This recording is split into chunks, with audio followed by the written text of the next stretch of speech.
who are not only knowledgeable but also skilled, reflective, and responsive to the dynamic needs of the 21st century. I wish to emphasize that the National Education Sector Strategic Plan, NEST, 2023 to 2027, calls for the retooling of all other educators for the effective implementation of the CBTE curriculum. Consequently, the Ministry remains committed to ensure that all the teachers, training institutions are well equipped to deliver quality education to teacher trainees. Overall, the government is committed to achieving Sustainable Development SDG Goal number 4, which emphasizes on quality and inclusive education and training for a lifelong learning for all. To actualize this, the Ministry has developed policies, strategies, plans and programs that are significant to the achievement of the SDG 4 targets, focusing on enhancing access, equity and inclusion while improving the quality of education and training. One of the most powerful programs that has enhanced access to quality education in Kenya is the Free Learning Program. As part of the determination to implement the program, the government last week released 22 billion for capitation for our basic education learning institutions. Of the total amount, 1.37 billion was disbursed for learners under the free primary education program, while 8.9 billion was meant to cover learners in the free day junior school education.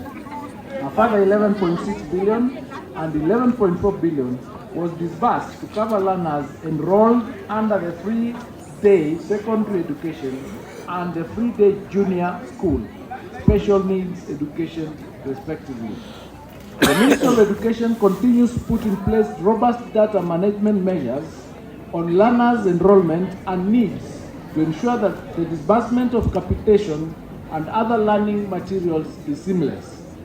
As a ministry, we are extremely impressed that the process of transitioning of learners from junior school to senior school next year is going on smoothly.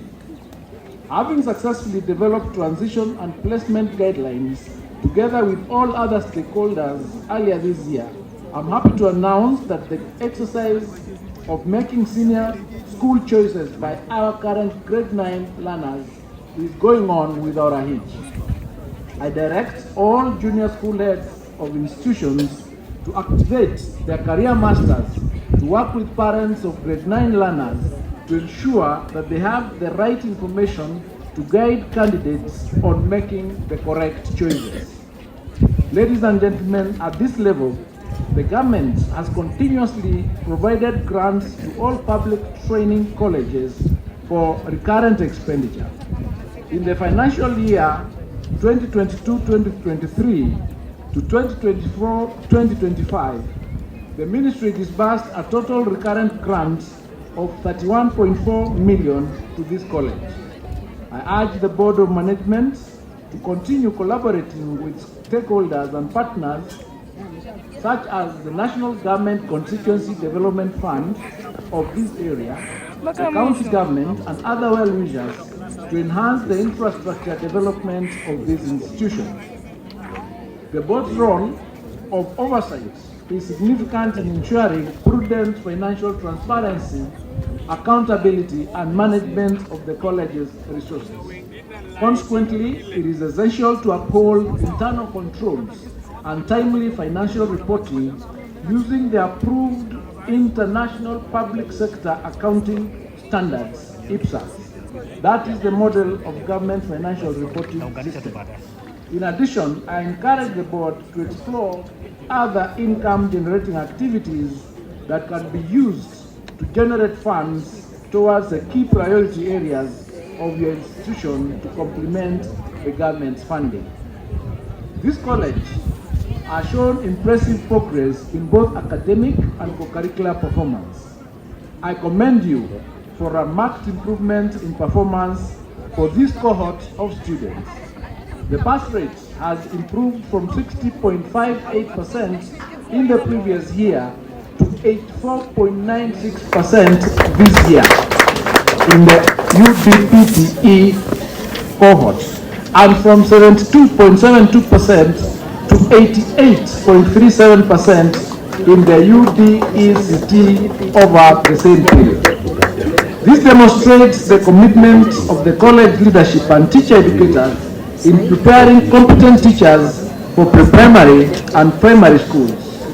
The varied and inclusive range of learning areas and co-curricular activities offered to the graduates under the competency-based teacher education provides an opportunity for development of reflexive teachers capable of identifying and utilizing opportunities to implement curricula in different learning contexts and nurturing every learner's potential for sustainable development.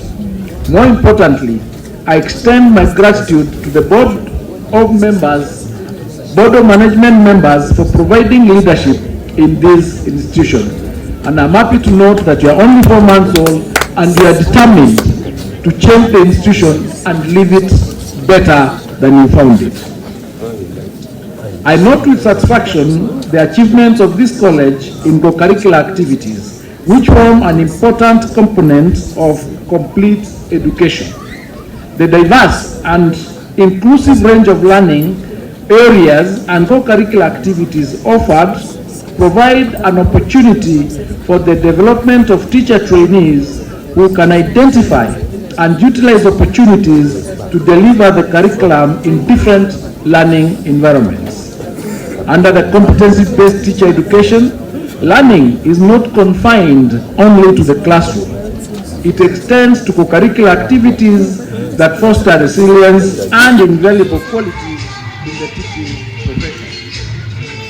Ladies and gentlemen, the seasonal paper number 1 of 2019 calls for integration of ICT in education, training, research, management, teaching and learning at all levels, and underscores the utilization of ICT in transforming education.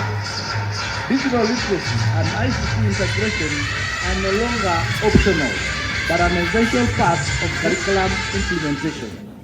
I'm delighted to note that through the Kenya Primary Education Equity in Learning (KPIL), the ministry has supported this institution with 2 smart classrooms, a PC lab, a modern studio, a DLP lab, and 41 laptops for teacher educators.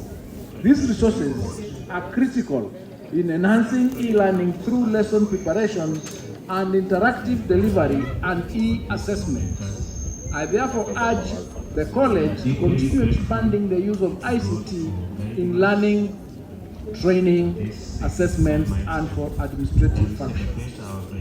Our graduates are now entrusted with the noble responsibility of shaping the future of our learners during your classroom practice. We call upon you to embrace your profession with passion and purpose. Always remember that a teacher is not just a conveyor of knowledge, but a mentor, a guide, and a role model to the learners. Finally, I commend the college leadership, the teacher educators, the non-teaching staff, and all partners who have contributed in preparation for this occasion. Let us continue working together to upgrade the standards of teacher education in Kenya and nurture teachers who are competent, compassionate, and reflective. Congratulations once again to the class of 2025, and I wish you a happy Madaraka Day on June 1st. God bless you, and thank you.